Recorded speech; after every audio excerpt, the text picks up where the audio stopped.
இந்த ஒரு இதை நாளைக்கே செஞ்சு பார்ப்பீங்க. செஞ்சீங்கன்னா செஞ்சுட்டே இருப்பீங்க. அதுவும் இப்படியே தான். அப்படி இருக்குங்க டேஸ்ட்டு. நீங்கள் பார்த்துட்டு இருக்கிறதா விளாக்ஸ் வித் ராக்ஸ். பிடிச்சிருந்துச்சுன்னா சப்ஸ்கிரிப்ஷன் முற்றிலும் இலவசம் தான். சப்ஸ்கிரைப் பண்ணிக்கோங்க. இப்போ ஒரு மிக்ஸி எடுத்துலாம். அந்த மிக்சியில் ஒரு 5 சின்ன வெங்காயம், நிறையா இஞ்சி, நிறையா பூண்டு போட்டுட்டு கொஞ்சோண்டு தேங்காய் போட்டு அரைச்சி எடுத்துக்கோங்க. இப்போ இதை தனியாக வச்சிடலாம். இப்போ தாளிக்கிறதுக்காக ஹோல் ஸ்பைசஸ் தேவை இல்லையா?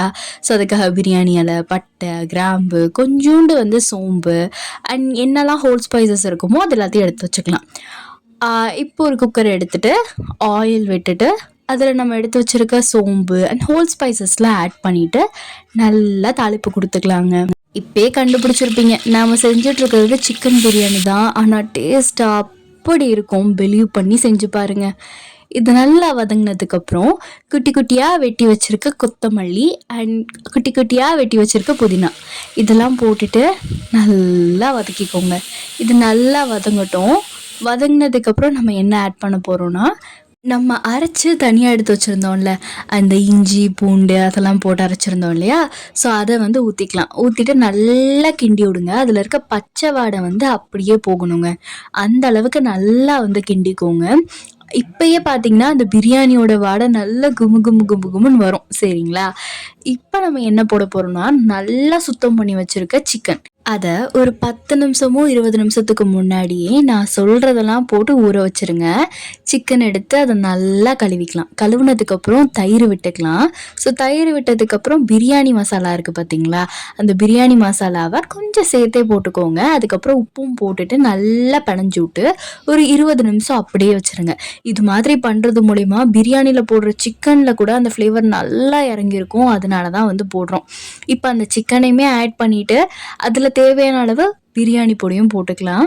போட்டுட்டு உப்பு சிக்கன் பிரியாணிக்கு சேர்த்து இருக்கணும். அப்போ தான் டேஸ்ட் அல்டிமேட்டாக இருக்கும்.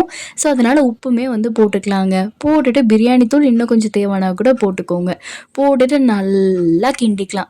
கிண்ணதுக்கப்புறம் சிக்கனுமே லைட்டாக தண்ணி விடும் இல்லையா? அந்த நேரத்தில் மிளகு தூளும் மிளகாய் தூளும் போட்டுட்டு நல்லா கிண்டி விட்டுக்கலாங்க. இப்போ அரிசி அளந்து வச்சுக்கலாம். 1 கிளாஸ் சீரக சம்பா அரிசிக்கு 2 கிளாஸ் தண்ணி விடணும். அந்த மாதிரி பார்த்துக்கோங்க. நீங்கள் ஆல்ரெடி பண்ணி வச்சிருக்க அந்த ஒரு கிரேவி இருக்குது பார்த்தீங்களா? அந்த பிரியாணியோட கிரேவி லைட்டாக தண்ணி அதிகமாக இருந்துச்சுன்னா அதுக்கு தகுந்த மாதிரி தண்ணியை கூடலாவோ இல்லை குறைச்சோ நீங்கள் வச்சுக்கலாம். பட் சீரக சம்பா பிரியாணிக்கு இந்த அளவு போட்டிங்கன்னா சூப்பராக இருக்குங்க. இப்போது நம்ம செஞ்சு வச்சுருந்த அந்த ஒரு இது கொதிச்சுட்ருக்கு இல்லையா? ஸோ அது நல்லா கொதிப்பு வந்துட்டுருக்கும்போது அதில் பச்சை மிளகாய் போட்டுட்டு நல்லா கொதிக்க விட்டுறலாம். இந்த மாதிரி அது நல்லா கொதிச்சதுக்கப்புறம் அரிசியை அப்பயே அலசி ஊரெல்லாம் போட வேணாம், அப்படியே ஆட் பண்ணிக்கலாங்க.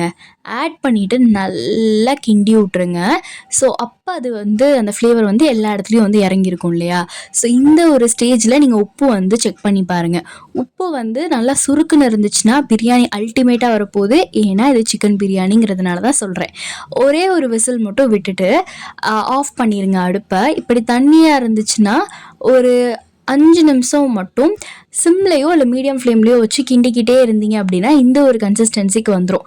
நிறையா நேரங்களில் ஒரே ஒரு விசில்லையே பிரியாணி ஆகிரும். அதுக்கப்புறம் இந்த எலுமிச்சை பழம் இருக்குது இல்லையா? ஸோ அந்த எலுமிச்சை பழத்தை அந்த சீடு இல்லாமல் நான் பிழிஞ்சு வச்சுருக்கேன். ஸோ அதையுமே ஆட் பண்ணிவிட்டு நிறையா நெய் விட்டுட்டு நல்லா கிண்டிங்கன்னு வச்சுக்கோங்களேன். அந்த எலுமிச்சை பழமும் அந்த நெய்யும் எல்லா சாதத்துலேயும் போகணும். அது மாதிரி நல்லா மேலேருந்து கீழே வர மாதிரி நல்லா கிண்டி விட்ருங்க. ஸோ கிண்டி விட்டுட்டு இந்த மாதிரி நீங்கள் பிரியாணி செய்யும்போது வீடே செம்மையாக மணன்னு இருக்கும். அண்ட் இதை நீங்கள் டெஸ்டிங்க்கு கொடுப்போம் பார்த்தீங்களா? ஸோ அது மாதிரி கொடுக்கும்போதே முக்கால்வாசி இது பிளேட்டில் போட்டு போகிற மாதிரி தான் இருக்கும். ஸோ அது மாதிரி தான் இன்றைக்கி வீட்லேயுமே நடந்துச்சு. அண்ட் சைட் பை சைடில் சிக்கன் 65 பொரிச்சிட்டு இருந்தாங்க. ஸோ இன்றைக்கி நம்மளோட வீட்டில் என்ன தெரியுமா செஞ்சுருந்தோம்? ஒரு வாழை இலையை விரித்து அதில் தயிர், வெங்காயம், அவிச்ச முட்டை, சிக்கன் 65, அதுக்கப்புறம் நம்ம செஞ்சு வச்சுருந்த பிரியாணியும் வச்சாச்சு. மட்டன் பிரியாணியோ சிக்கன் பிரியாணியோங்க. ஆனால் என் அப்பா செஞ்சால் சூப்பராக இருக்கும். அவரோட ரெசிபி தான் இது. சூப்பராக இருக்கும் தெரியுமா? அண்ட் அம்மா செஞ்சுருந்த கிரேவியும் ஊற்றி சாப்பிடும்போதே நல்லா மனசுக்கு திருப்தியாக இருக்குங்க. இவ்வளோ தூரம் இந்த வீடியோ பார்த்துருக்கீங்கன்னா ரொம்ப நன்றிங்க.